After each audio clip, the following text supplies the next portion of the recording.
Hello， 大家好，欢迎收看国际大风吹。我们这个节目从去年开播到现在，即将迈入第50集。那频道订阅人数也在前一阵子突破了20万人，在这边先谢谢大家，谢谢。那不过很多时候啦，因为影片下方的留言很多，不容易一一回复，所以我们想开一个新的系列，专门来回复留言。不管你对某一集的影片内容本身有疑问，想跟大家分享更多的相关资讯，还是想建议未来影片的主题，或者对整个节目的本身有什么疑问，我们都欢迎你提出来。那我们会挑一些在这个系列的影片中来回应。那今天因为是第一支，我就把范围扩大到最近的几支影片。好，马上开始。上一支谈卢安达的影片，蓝青说，一想到卢安达，其实不只会想到屠杀，有正面的事情，像是堪称非洲新加坡，还有国家很干净，跟他们是全非洲唯一禁用塑胶袋的国家。没错，其实卢安达是非洲最先禁用塑胶袋的国家之一，一般店家其实都是用纸袋来包装商品，这是从2008年开始的，那到现在已经实施满10年了。可是有个小地方不对啦，就是包含卢安达在内，全非洲已经有超过30国全面禁用薄型的塑胶袋。那至于非洲新加坡这个外号是卢安达总统卡加米自己提出来的目标，因为卢安达面积不大，大概是台湾的2/3左右，天然资源也是很匮乏，那所以他们努力从改善经商环境啊，重视科技创业啦，发展观光等手段去拼经济。从1994年的大屠杀之后的10年之内，他们每年的 GDP 成长率几乎都有2位数的表现，可以说是非常稳健。好，另外詹杰祥说，蛮意外没有提到卢安达饭店 Hotel Rwanda， 高中公民课有看过，就是以这个事件为背景的真人真事改编。杰祥，我跟你说，我们本来想提，结果写忘记了，好不好？卢安达饭店当初2004年上映的时候呢，真的震撼了很多观众，也拿到3项奥斯卡提名。但毕竟是好莱坞的制作嘛，不少影评也有提到，结局实在是太圆满、太正向了。因为卢安达在屠杀过后，其实没有马上变得安全又和平，而是还是经过一段混乱的时期。只能说现实总是比较残酷啦。愚人节聊假新闻的影片，赖博儒说日本新年号为国语。是真是假？我告诉你，假的。但听说国语是最后5个方案之一。The ECSH 问：下一次也可以聊聊泰国的选举吗？不好意思，最近比较没时间关注国际时事，但又想和国外朋友讨论，而这个频道已经成为我重要资讯来源之一。好 ，ECSH， 谢谢你这么信任我们。这个问题，请容我找一个人来帮忙。嗨，大家好，我是关键评论网东南亚版编辑，我叫木仪。好。谢谢木仪今天来当我们的来宾哦。我想一开始先请教一下，就是我先假设大家都对泰国没有很熟，只知道泰皇是一个非常至高无上的存在，然后人民都很敬爱他。但是可不可以帮我们快速简介一下，就是泰国政治制度大概是怎样 ？OK， 泰国它原本是君主制，但在1932年它改成了君主立宪制。Okay. 所以除了你刚刚讲的那个至高无上的泰皇之外呢，就是国家领导人其实是总理。是 OK， 是总理。所以这个总理是怎么出现的呢？就是由众议院推选出来的总理的人选。那在2014年军事政变之后，这个大选的日期就不断的在被拖延。那在今年终于大选了。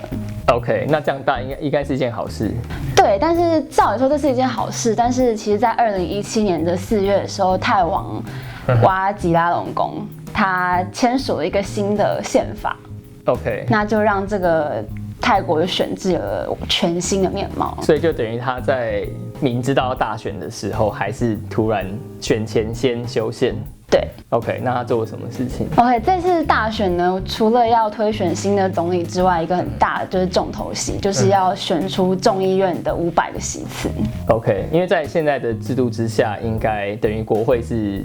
因为他现在是你刚刚说是君主立宪嘛，所以是内阁制的国家，没错。然后国会等于是最重要的众议院跟参议院。OK。那这次的众议院的500个席次里面，包含了350席的众议院代表席次，以及150席的政党比例席次。OK。那另外一个部分就是参议院的部分啦，参议院原本是200席，这次被加到了250席。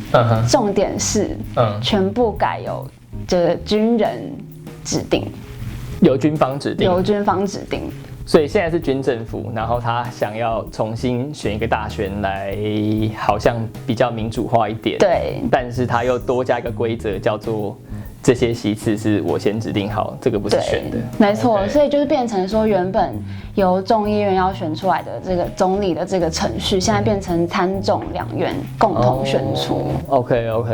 这样算起来的话，军方掌握的票数大概有多少？250席，就是在750席里面，军方的铁票就已经占250席。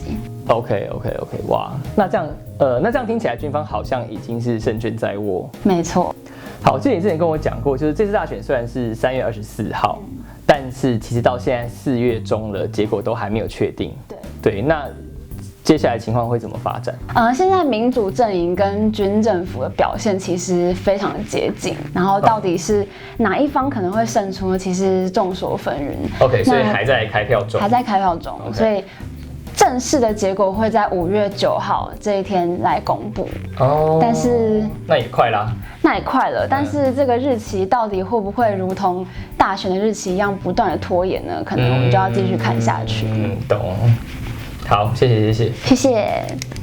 川普通俄门调查报告那一集 ，Knox Game 问，我想知道马克宏和习握手诡异的微笑是什么意思？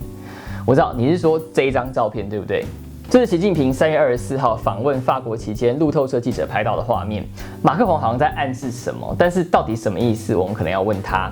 对了，相同的表情他也对川普做过，所以我们只能假设是某种个人习惯了。纽西兰恐怖攻击这一集，史黛拉 Stella 提到，目前正在纽西兰念书。基督城枪案发生过后，那个周末，整个纽西兰气氛相当诡异，感觉人与人之间多了一道墙的那种距离感。但1周过后，观察到不是人们去仇视凶手、增加仇恨的言论，而是把焦点转移到受害者身上，处处都可以看到各个国家留下来的祝福话。我们很谢谢史黛拉分享，其实影片有被留学生看到，而且告诉我们当地社会气氛是正向的，我真的很开心很感动。如果史黛拉你也有看到这个影片的话，也欢迎你再留言分享一下纽西兰现在对这一起事件还有什么样的想法，或是你是不是有其他的观察？谢谢。同一个事件。Aaron Lee 说，在西方主流媒体论述中，恐怖攻击专门指穆斯林发起的事件，即便一开始该事件被描述为白人种族主义的恐怖攻击，之后也会被别的词给替代掉，变成大规模枪杀案之类的词汇。这样的词汇转换，我这几年越来越可见。虽然纽西兰第一时间定调是恐攻，但是之后在西方媒体的论述下，又会变换成其他的用语。Aaron， 你这样讲确实没有错。尽管纽西兰当局很快就把清真寺枪击事件定调成恐怖攻击，但很多欧美媒体还是以大规模枪案来称呼。那这种把穆斯林跟恐怖攻击相互连结的媒体现象呢，我们网站上其实有一篇文章解释的蛮清楚的，欢迎参考右上角的连结。最后 ，Ethan Lin 问。只是有了国际大风吹之后，其他影片是不是都不再出啦？想得到更多知识，关键评论频道现在还不能募资吗？我只能说，我最喜欢看到这样的留言。有兴趣出钱的朋友，请私讯到我们脸书的粉丝专页，我会把个人账号给你。那给多少大家随意就好，好吧？好啦，认真说，目前频道还没有开放会员跟打赏的功能啊，正在规划当中。那现在支持我们最好的办法就是先订阅关键评论网频道，再推荐10个朋友订阅，然后按小铃铛准时收看。好了，以上就是回复留言第一集。这个礼拜6我们还是会发片，主题呢我暂时不能说，到时候也欢迎大家留言讨论或者是发问哦。回大风吹，我们下回见。The ESCH 问，下一次也可以聊聊泰国的选举吗？不好意思，最近比较没时间关注国际时事，但又想和国外朋友讨论，而这个频道已经成为我重要资讯来源之一。好，很高兴听到这个，太干了，有点，对不起，你先赶快拔掉，太近了，我应该要这样赶快追出。